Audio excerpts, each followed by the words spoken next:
Dieu de tous les jours, une émission de Marc Thomas.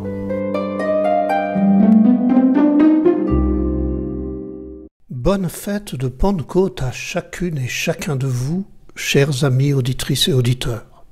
Je ne vais pas vous faire aujourd'hui un discours théorique sur l'Esprit Saint. On va plutôt se demander ensemble comment cet esprit agit réellement en nous, ou pourrait agir. Je voudrais regarder avec vous ce qui se produit concrètement dans nos vies, dans le monde et dans l'Église, quand nous laissons s'exprimer l'esprit vivifiant qui nous habite. Et pour décrire cette action de l'esprit dans nos vies d'hommes et de femmes et dans nos groupes humains aujourd'hui, je vais utiliser les textes bibliques qui sont proclamés dans les célébrations de ce jour. Il y aura donc 3 émissions dans les 3 prochaines semaines que j'intitule de façon générale « Pentecôte en actes ». La première émission aujourd'hui, « Ossements desséchés, je vais faire entrer en vous l'esprit et vous vivrez ».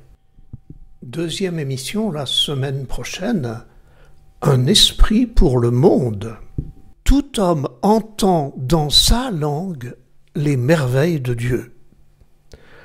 Enfin, la 3e émission, un esprit de corps pour l'Église, tous baptisés pour former un seul corps. Le titre de cette émission d'aujourd'hui, c'est donc « Ossements desséchés, vous vivez ». L'une des premières lectures proposées pour la liturgie de la messe de la veille au soir de la Pentecôte est tirée du livre du prophète Ézéchiel. Elle m'a profondément touché par son actualité. Écoutez, la main du Seigneur se posa sur moi, par son esprit il m'emporta et me déposa au milieu d'une vallée. Elle était pleine d'ossements. Il me fit circuler parmi eux, le sol de la vallée en était couvert, et ils étaient tout à fait desséchés. Alors le Seigneur me dit, « Fils d'homme, ces ossements peuvent-ils revivre ?» Je lui répondis, « Seigneur Dieu, c'est toi qui le sais. » Il me dit alors, « Prophétise sur ces ossements. Tu leur diras, ossements desséchés, écoutez la parole du Seigneur. Je vais faire entrer en vous l'esprit et vous vivrez. Je vais mettre sur vous des nerfs, vous couvrir de chair et vous revêtir de peau. Je vous donnerai l'esprit et vous vivrez. » J'ai parfois l'impression que nous sommes comme des ossements desséchés, comme des morts vivants, perclus de rhumatisme et de rancœur, envahis d'aigreur et de récrimination, fatigués d'épuisement et de burn-out, assommés d'antidépresseurs ou de pression familiale ou sociale, anxieux de l'avenir et de nos impuissances, méfiants des virus et méfiants les uns des autres, découragés par nos échecs et perdant confiance en nous, désespérés de l'humanité. Et je pourrais continuer la liste. Morts vivants, ossements desséchés, écoutons ce message. Je vais faire entrer en vous l'esprit et vous vivrez. Je vais mettre sur vous des nerfs, vous couvrir de chair et vous revêtir de peau. Je vous donnerai l'esprit et vous vivrez. Alors vous allez me dire tout ça, c'est des mots. Eh bien, essayons d'en faire notre réalité. Je vais mettre sur vous des nerfs. Nous qui sommes si souvent énervés, dont les synonymes sont horripilés, exaspérés, irrités, agacés, impatientés, excédés, ramollis, crispés, comme si on nous avait enlevé nos nerfs à vif. Mais à quoi servent les nerfs? Une définition scientifique. Le nerf, c'est un cordon blanchâtre composé de fibres nerveuses, conduisant les messages moteurs du système nerveux central vers les organes et les messages sensitifs et sensoriels en sens inverse. Définition du dictionnaire Larousse. Bref, les nerfs assurent la transmission dans les deux sens entre le cerveau et les organes. Être énervé, c'est avoir perdu le contrôle. Je pense que nous en avons tous l'expérience. Alors comment remettre sur nous des nerfs? Comment retrouver le contrôle? Je pense à toutes ces personnes en colère qui ravalent leur colère et deviennent dépressives, ou au contraire qui transforment leur colère en violence. La plupart du temps, face à des personnes en colère ou en grande souffrance, nous leur disons « calme-toi, il n'y a pas de raison de te mettre dans cet état-là » ou bien « ne t'inquiète pas, ça va s'arranger ».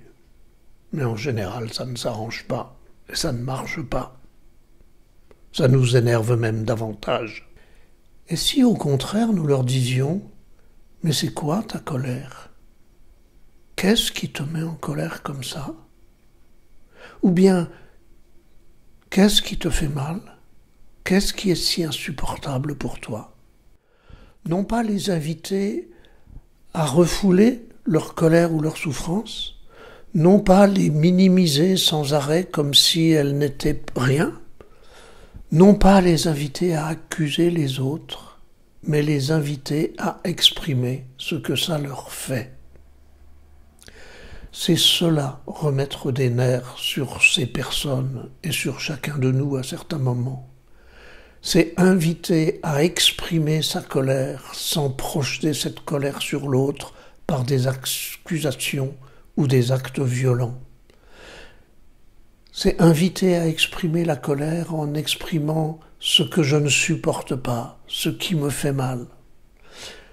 Exprimer la souffrance et laisser couler mes larmes, non pour me noyer dans des lamentations sans fin, mais pour vider le trop-plein.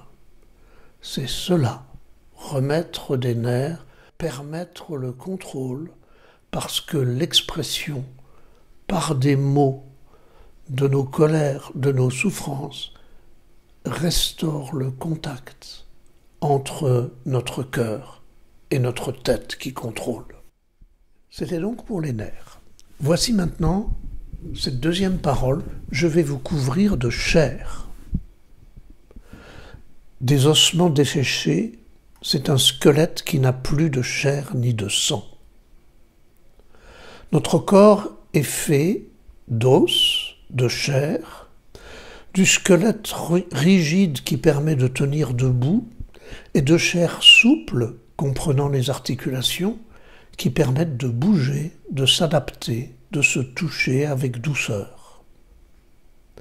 Dans un hymne de la liturgie de Pentecôte, les chrétiens chantent ceci: « Lave ce qui est souillé, baigne ce qui est aride, guéris ce qui est blessé, assouplis ce qui est raide, réchauffe ce qui est froid, rend droit ce qui est faussé. » Qu'est-ce que c'est humain pour une hymne de Pentecôte?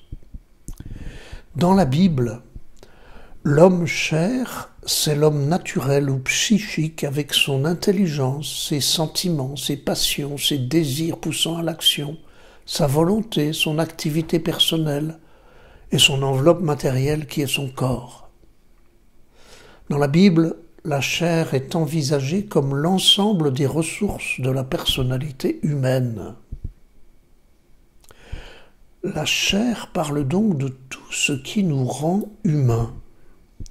Parfois même la Bible utilise l'expression « toute chair » pour parler de l'humanité dans son ensemble. Toute chair verra le salut de Dieu. Couvrir de chair, c'est donc remettre de la souplesse et des valeurs humaines au milieu de nos rigidités desséchées. Je pense à cette personne très active qui me disait récemment « Je me sens de plus en plus lourde, je me sens ployée de plus en plus sous le poids et l'accumulation, et ça m'entrave de plus en plus. » Je lui ai répondu « Quand c'est trop lourd, la seule solution est de déposer. » En développement personnel, on parle de lâcher prise, ce qui ne signifie pas abandonner. Et quelques jours après, cette personne écrit un poème exprimant son désir de légèreté. Couvrir de chair, assouplir, alléger, ajuster, lâcher prise, humaniser, prendre soin, comme Dieu lui-même qui agit pour l'homme. Écoutez le prophète Osée. Dieu dit de l'homme: je le guidais avec humanité par des liens d'amour, je le traitais comme un nourrisson qu'on soulève tout contre sa joue, je me penchais vers lui pour le faire manger. Il y a eu les nerfs, il y a eu la chair, et maintenant, je vais vous revêtir de peau. La peau qui protège, qui couvre et qui permet le contact. La peau comme une limite et comme une relation. À la fois elle sépare et permet le contact des corps. À la fois elle individualise et met en relation. Revêtir de peau, symboliquement, il s'agit de protéger l'intimité de chacun. Donner un coup de couteau ou se scarifier, c'est toujours blesser et franchir la limite.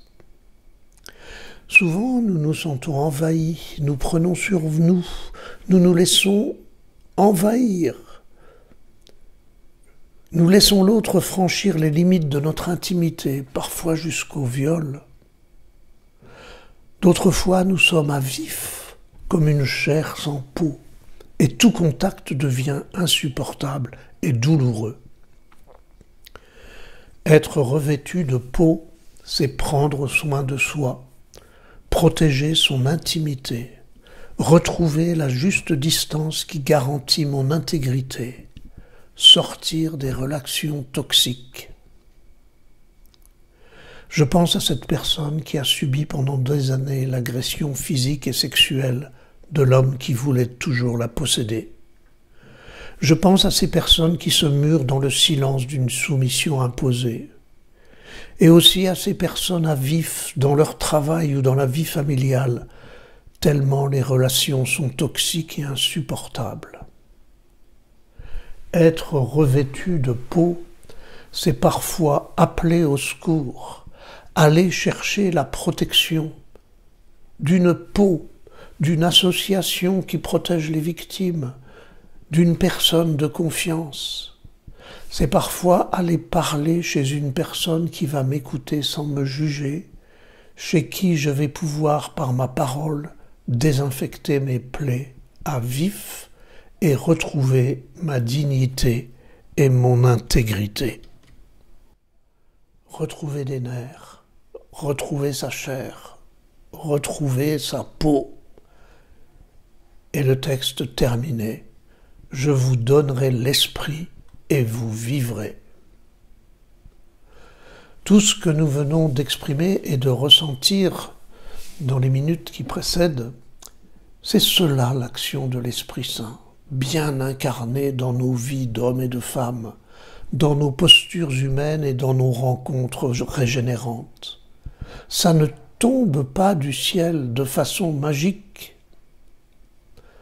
Aujourd'hui, dans nos vies et dans nos rencontres, nous pouvons faire la même expérience que les apôtres décrite dans l'évangile du jour de la Pentecôte. Je lis: alors que les portes du lieu où se trouvaient les disciples étaient verrouillées par crainte des Juifs, Jésus vint et il était là au milieu d'eux. Il leur dit: la paix soit avec vous. Ils étaient verrouillés par la peur. C'est là où nous sommes verrouillés que la vie peut nous rejoindre, que Jésus peut nous rejoindre si nous sommes croyants, non par miracle, mais par l'intermédiaire de telle personne ou de tel événement, par une parole ou un acte libérateur qui nous pacifie. Que votre vie soit Pentecôte.